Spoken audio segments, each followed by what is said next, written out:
Diplomatic row over Gibraltar shows no sign of easing. Spain has said it won't back down over extra checks at the border there, despite the threat of legal action by the UK. Joining us now from Gibraltar is the country's Chief Minister, Fabian Picardo. Good morning to you. So, how worried are you about this ongoing tension? Good morning. I don't think the people of Gibraltar feel worry when we see the way that Spain is reacting to us. We are quite used to seeing this sort of saber rattling once in a while from Spain. The issue for us is to see how we can actually deal with the issues that are being raised in the most appropriate way. Always remembering that the ordinary Spaniard that comes to Gibraltar to work and who comes to Gibraltar as a tourist is a friend of Gibraltar, and it's just this particularly belligerent right-wing Partido Popular government that is taking a completely unprecedented negative attitude to Gibraltar. And what do you think the most appropriate way to deal with this is then? The UK government said to be considering legal action over the imposition of these extra border checks.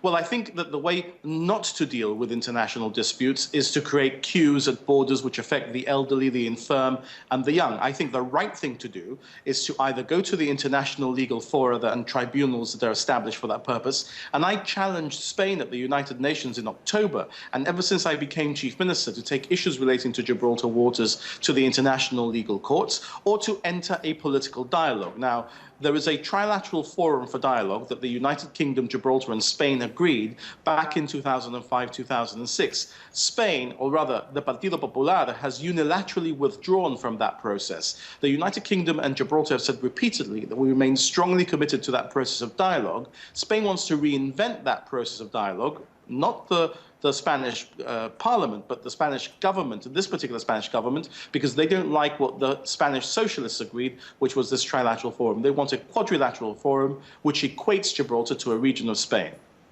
What is it actually like on the border at the moment then? We were initially hearing about, lengthy queues for people to get through. What's the situation like at the moment with regards to crossing? All quiet on the Western Front.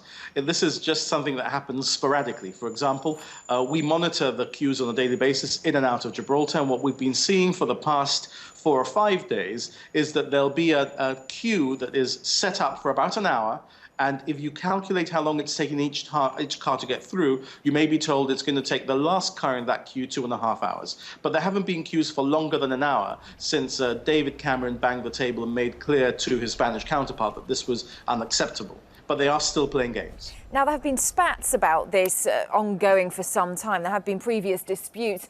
How is this one different? Is this an escalation, do you think? Well, I think that there is a very obvious cause for why the Spanish government, and in particular Mr Mariano, the least diplomatic of the Spanish foreign ministers in history, having raised the temperature as much as they have sought to do. Remember that we had an unprovoked attack on a Gibraltarian jet skier in British waters by a Spanish Guardia Civil vessel just a couple of weeks before the whole action began, and the United Kingdom actually sought an investigation for Spain into that event. But what is happening in the background is that the Spanish government is being engulfed in allegations of corruption which affect Mr Rajoy himself. And I think what we are seeing is a little bit like what Mr Galtieri deployed in Argentina in 1982, which was an attempt to bang the nationalistic drum to make people look away from the national problems that Spain is suffering and that the Prime Minister himself is labouring under. There's an important court case going on in Madrid tomorrow involving senior members of the Partido Popular Party giving evidence about all of these corruption allegations. Imagine a British Prime Minister who it is alleged there is evidence of having received extra money and not having paid tax on for the past 20 years. He wouldn't last 5 minutes. And yet in Spain, we see that Mr Rajoy remains comfortably in post, trying to create diversions like this one. How worried are you about where all this is heading, though? If you had to look ahead and predict how this was going to be resolved, what would you say?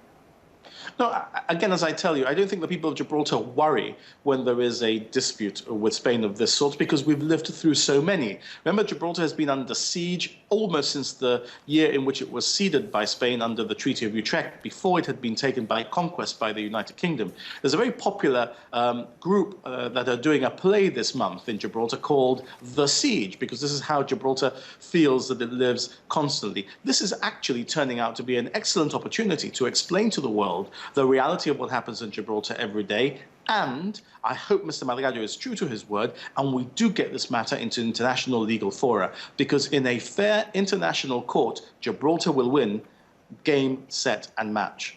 That's Fabian Picardo, the country's Chief Minister, speaking from Gibraltar.